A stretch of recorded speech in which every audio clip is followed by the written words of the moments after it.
Okay, so last time we saw Premchand and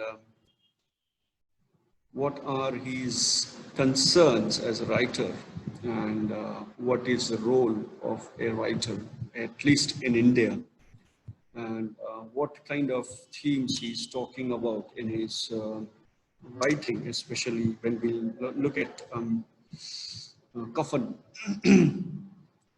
So I think we stopped at this slide to discuss that the primary motive of Dalit writing is to liberate them from the Brahminical hegemony. Now, when we say Brahminical hegemony, there are layers and layers of histories and myths that have been um, propagated, rightly or wrongly, and we should be discussing that aloud and clear to make sure that these hegemonies, if they're right, we discuss them critically, and if they are part of the wrongful histories written by those who were in power during, let's say, uh, ages, how they can be made realize that this oppression, this suppression, and such tyrannical attitudes towards lower caste cannot be accepted. Cannot be accepted in the sense that we live in the world which has been considered for everybody equal, and we are thinking of equality in every sphere of life. So when it comes to the study of society from literary point of view, uh, that's what we are here for, that we study literature and try to understand society from literary perspective. So Premchand is, with his immense influence on Hindi writing, has been talking about two characters in our story, Kafan, where the female character has been silenced and male characters have been depicted as non-participant in the social life, at least for their own family. They have been demonstrated as lazy ones. They have been demonstrated as shrewd as they can be. And there we try to understand that how Dalit writings have been presented, how Dalit life have been presented through Hindi literature, especially by Premchand. So let's recap what is the main feature, what are the main features in Kafan and in Premchand's writing. Major element of Premchand writing is reflected in peasant life, farmer's life, common man's life, where he talks about the economic exploitation of the deprived classes, which Ambedkar talks in his writings. And he talks about untouchability, whether it is real or imaginative. So far as our experiences are concerned, this is real, it's not imaginative. And those who imagine how they represent the deprived class, and those who live this reality day in and day out, how they live this reality of untouchability. There are many who have undergone such realities of Indian society in terms of untouchability. And we have seen in last semester, first year, how B.Ed. Ambedkar was denied the basic amenities required to live the life. Maybe it's a shelter, maybe it's food, maybe it's water. The essentials of life have been declined, and therefore they are called deprived classes. And we may think that it was in the early 30s that Premchand is writing, and then we try to compare our lives and we see around ourselves that does it exist? Do people practice untouchability today? And to your surprise, even professors like us, they feel and they encounter the problems of untouchability. Since you are a student and some of you live in hostels, there won't be any issues.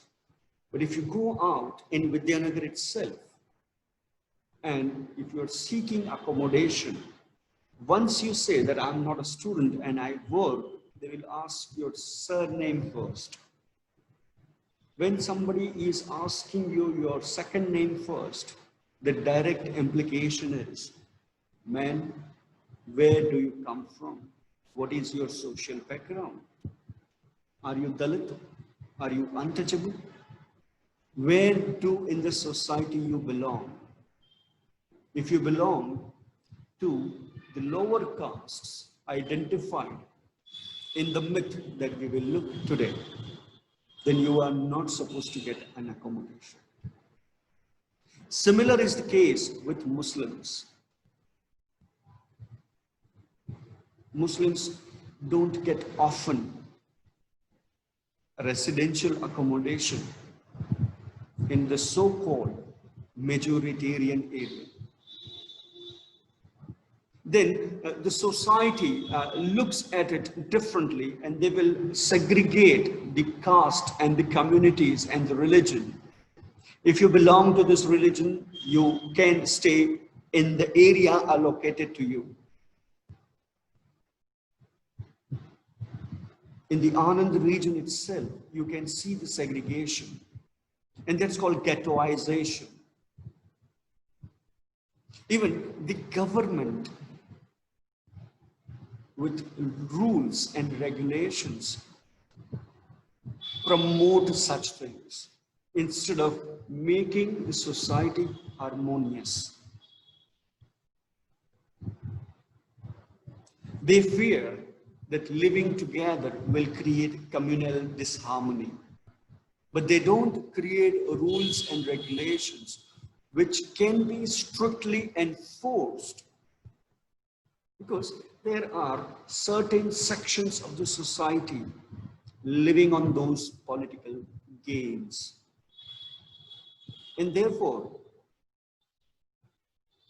communities are not allowed to take part in making the society harmonious.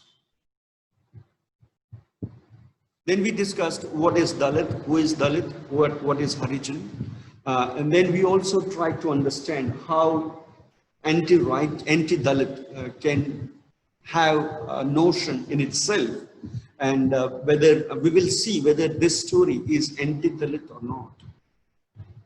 And then we try to understand, because Premchand was not Dalit. So who can write about Dalits? That's a major question. Because when you say anti-Dalit, you need to define it, that either it is for the liberation of the Dalit, and if Dalit is not the writer, he has his own agenda behind writing. So the interpretation of writing and politics go hand in hand. We'll see through this short story, Kafan, that how this interpretation of writing and politics come in hand. And then we started discussing what are the point of views, the first narration and the third narration. In the first narration, you have always I as one of the characters. That means you talk to other characters, you narrate the story. So your personal experiences are involved in writing. And the third person, the writer is writing from third person, he might be using the pronouns such as he, she, it, or they, or the writer may take names directly. And it has its own interpretation. We'll see it together. How first point of view and third point of view can differentiate the style of writing. And then upper caste and lower caste, and we'll see how zamindars in this short story is going to, along with zamindars, how others are participating in the last rites of the female character known as Budya. So the question that comes to us, and I think we still need to define what is Dalit consciousness. Before that, we need to understand what is consciousness. Any idea of what is consciousness?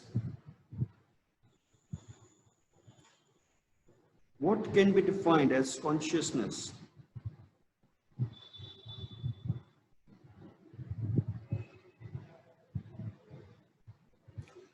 Consciousness simply means being properly aware of the surroundings that are going on.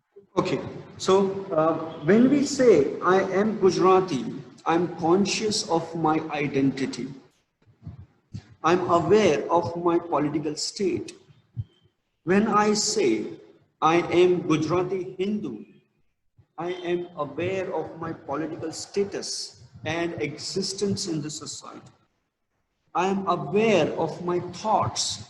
When I say I am Hindu, then I may subscribe to a particular ideology. I subscribe to a particular religion. When I say that I belong to Alsace, I'm conscious of Alsace as a brand. I'm aware of what kind of activities I can do and I cannot do being an Alsatian. Similarly, when you say that I'm Indian Christian, when you say I'm Indian Muslim or I'm Indian Hindu, then you subscribe to a particular way of thinking. But when you say you are a Dalit, then you talk about your existence, you talk about the history. Similarly, you talk about when you say that I am Hindu, I am Christian, I am Muslim, you talk about a lot of history that has been written or that has made you to believe that you belong to a particular section of the society. Your internal knowledge about what you are is revealed. Today we say we are the citizens of the 21st century. And when we say 21st century, we talk of our consciousness of being a part of 21st century. So what does it mean to be something in the current time can be called consciousness, with lots of affairs going on simultaneously. Sociological, economical, psychological, religious, political. So when you say Dalit consciousness, we are talking of the hegemony of the Indian society from the historical point of view. When we say Dalit consciousness, we talk of myth, which asked us to believe that Brahma gave birth to Brahmins through mouth, Kshatriya from shoulders, Vaishyas from the belly, and Shudras from the feet. So when we say Dalit consciousness, we say that they are uneducated, they are scavengers, and they work and they stay outside the village or city parameters. They are on the... Sir, because we made them. Sorry, I didn't get your question, Shiv. Sir, they are what they are because we made them. Uh, We we left them outside the society. We left them on the outskirts See, and do the same thing. that's what the consciousness is. Now they understand that somebody has let us out, somebody has forced us out, somebody has asked us to do this work only, somebody has denied us the right to education for so long. Somebody has not given us the opportunity to be equal in the society. Somebody has not allowed us to read Sanskrit or practice religion. Somebody has not allowed us to drink water from the well, normal, which has not been allocated to us. Somebody has not allowed us to visit the farms and do the farming. Somebody has forced us to eat the meat. And those who did that, the next generation continued. And this continuation resulted into a vicious cycle. First, just imagine the first generation was forced. Second generation, third generation, and the consecutive generations. Now it was injected into their blood, into their mind. They were brainwashed in order to segregate the society based on the social factors, which were based on a myth and not scientific base, not logic. So those who are aware of their own rights, that who am I, can be called consciousness. We are talking of identity. We are talking of Dalit identity. But then, on the other hand, there is another question. How long would you like to be categorized into Dalit? You want to come out, but the society will not allow you to get outside that pigeonhole, that compartment. You may have got education like B.R. Ambedkar, one of the most successful lawyers and political leaders, social reformer in India. But still, he was labeled as Dalit. We have seen in his autobiography. Why to go to history? Even today, my friends, as a departmental head in one of the good universities in southern part of India, they face the same challenges. Because you are Dalit, you don't understand what does it mean to be in this social position. They are well qualified, economically they have grown, but society will not allow you to take the label out what Dalit means. And Sharan Kumar Limbale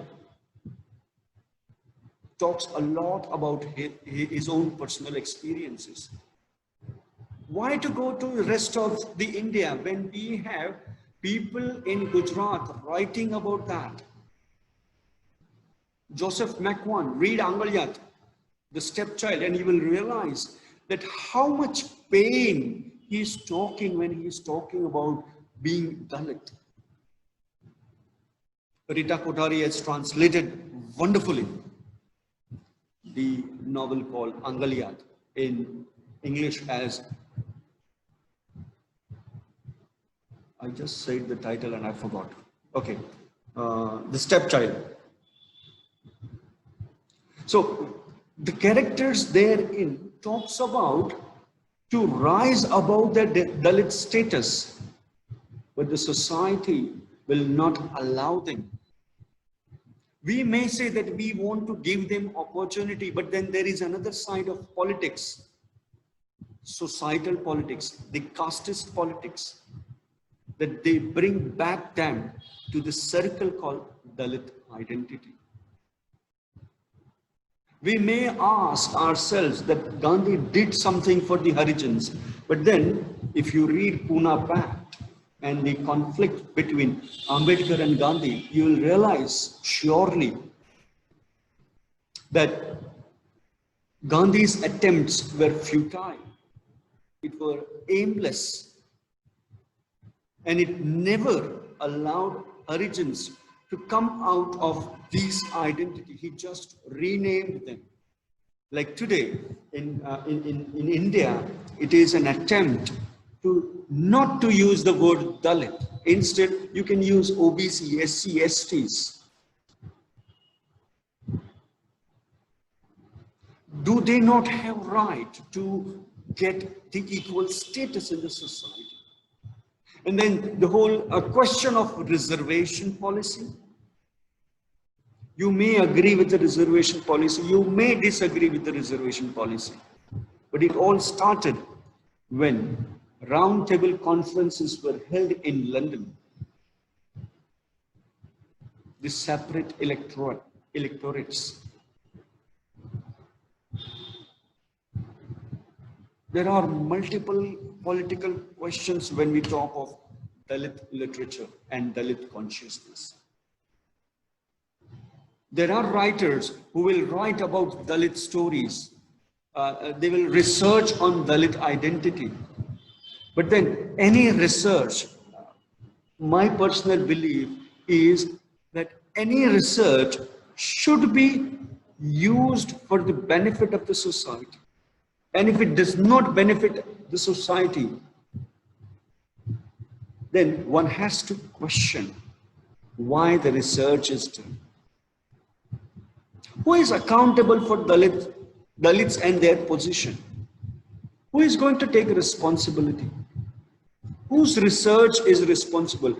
Can we not do social and psychological investigation, even the scientific investigation of the myth that Brahma created Brahmins from the Mukh? Then the question also arises that our Hindu scriptures are biased towards Dalits. I don't think so. If you read Bhagavad Gita carefully, you will find that there are instances where one caste, one clan changes to the other, and there is utmost respect for that. Parshuram was born Brahmin and he became Kshatriya. Karna was Kshatriya, but he was considered as Shudra. Then Eklavya, he is considered tribal, but he became the greatest warrior, a competitor to Arjuna. So in Bhagavad Gita, in Mahabharata, we have examples. In Bhagavad Gita, it is rightly said that it is your karma, your work that defines your identity. So can we consider that those who are working as scavengers, society has forced them to do? They have not been given opportunities to rise above. Like Eklavya was asked to cut his thumb off by teachers like Guru Drona. So are we looking at society from this point of view? Or are there people with lots of political agendas in their mind to accumulate wealth for themselves? They are using these kind of people as a vote banks. If in reality the constitution had been followed in the literal sense, I don't think that the current state of Dalit would have been the same one. The recommendations by various commissions have been sidelined because there are sections of the society who does not want the power to be distributed equally, the wealth to be distributed equally, even though your constitution, our constitution, the Indian constitution has the word, the social aspect and trait. We believe in socialism, that everybody should be equal. then what happens to those ideologies? Are those ideologies just good enough to kept on the papers? Or are they just good rhetorics? You don't need to work on it.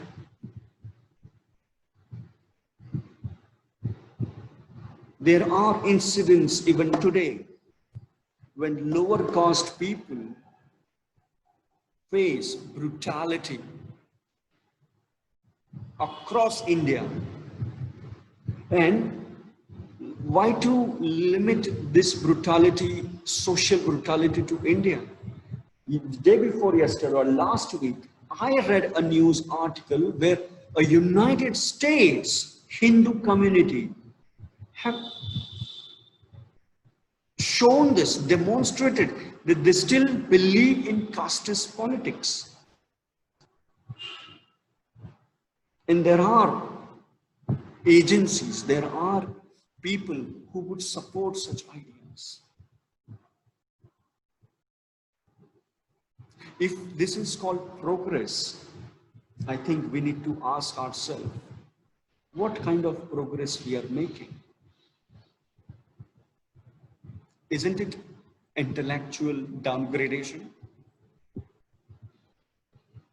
Isn't it the sociological aspects degrading day by day? We need to ask that. And it is this short story which allows us to make these questions come to our mind. Then there is another question.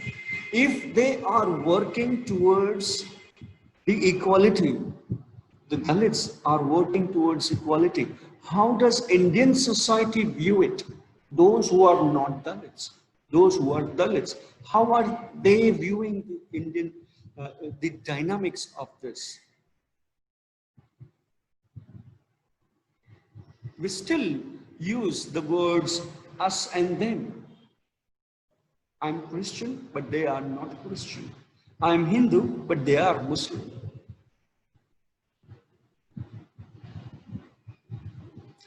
I don't know when do we stop using such words which segregates us, which fragments us. If you see any way, you can talk about that. Is it the English language that separates us? Or is it the kind of religious mentality with casteism at the back of our mind that separates us? What separates us? Because I don't see the features of my physique to your physique. We all have the same kind of physique. You are brown skin, I'm too. And this difference doubles when you go outside your country, where people with white skin will look at you as a brown skin. And when you go to Africa, you will consider yourself fairer than the Africans. The whole debate about the fair and lovely was dropped. The word fair had to be dropped. That was discussion, but nothing has happened. Why? There are things which are so much into the social discourse that it's almost impossible to remove the layers of those narrow-minded mentality from our system. You may talk about a week, 15, fortnight, a year, but at the end, the result remains the same. I may sound pessimistic, but if you see any hope, please do let me know.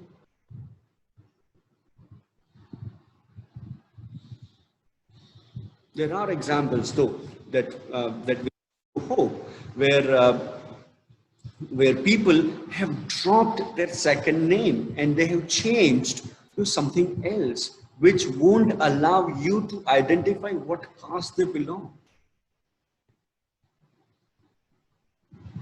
But still, we have this interesting habit to dig up somebody's caste. Okay, so you are from Ahmedabad, okay? And from Ahmedabad, yes, okay, you are from Naroda. Where do you live in Naroda? So from the place of your living, people will guess. Okay, so he comes from Naroda and this is the area. So he might not be from an affluent family or social background. Then people start guessing. The most disastrous thing that can ever happen to Indian society. The next question that can be asked is whether the story gives us limited framework to read the story. When I say limited, I want to say that again, that Premchand was not a Dalit writer. Premchand was never Dalit. I think he belonged to Kayast Brahmin of the Uttar Pradesh. So now, when you read from this angle that he was a Brahmin writer and he was writing about Dalit, so what do you want to interpret? There are research articles which I will share in the Google Classroom, and you will find that by looking from that angle, the writer's caste and the character's caste, if you try to bring that into the discourse, you get only a limited framework to read the story. You forget about the literary aesthetics, the pleasure of reading. The role of writer is to make you awake. What about that role? Is Premchand not writing you to make aware? Then why are we restricting Premchand and his writing to his caste? I don't understand. Before Ramayana, Valmiki was a thief in the jungle. Did anybody ask what was his caste when he was looting people? But when he wrote when he wrote Ramayana, people started worshipping him. Doesn't it tell us that it is your karma that defines you?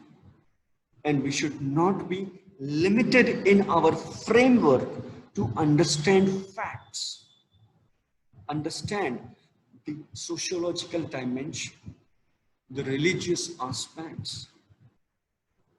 In Valmiki's Ramayana, you learn about philosophy, you learn about how to live, you learn about the conjugal relationship of a husband and a wife, you learn about the brotherhood.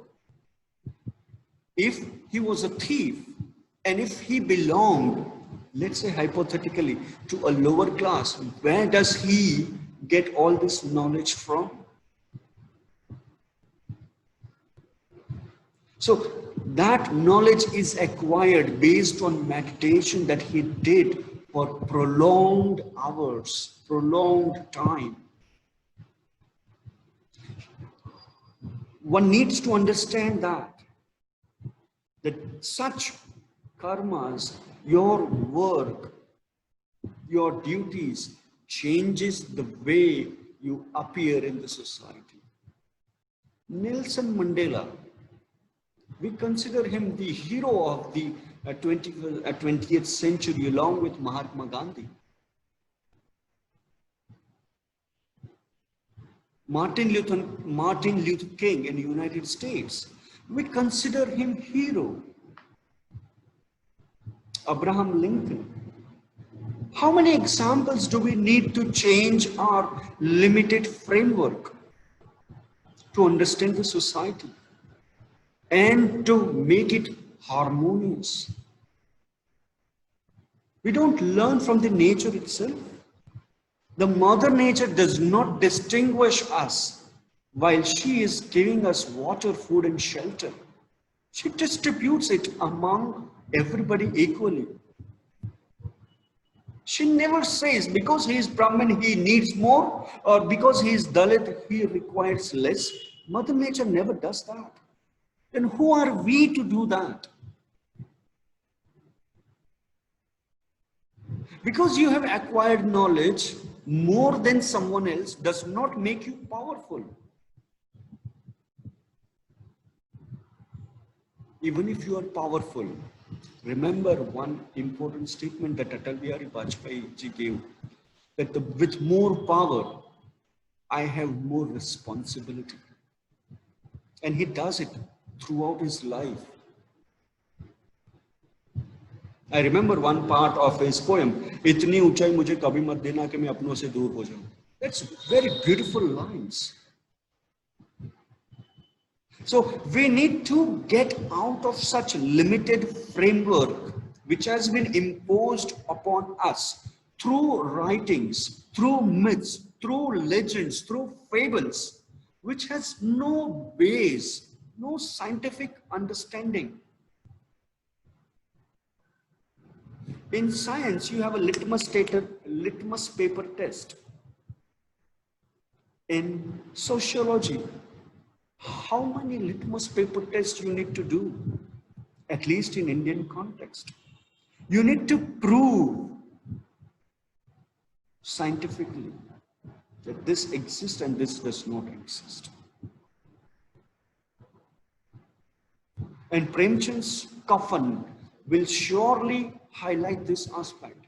If you are not reading it from that point of view and you are just reading from the point of view that these two men are not working and they are careless fellows, you need to reread the story again. How the society has treated them so far. How the writers have proved the third point of view, third person point of view.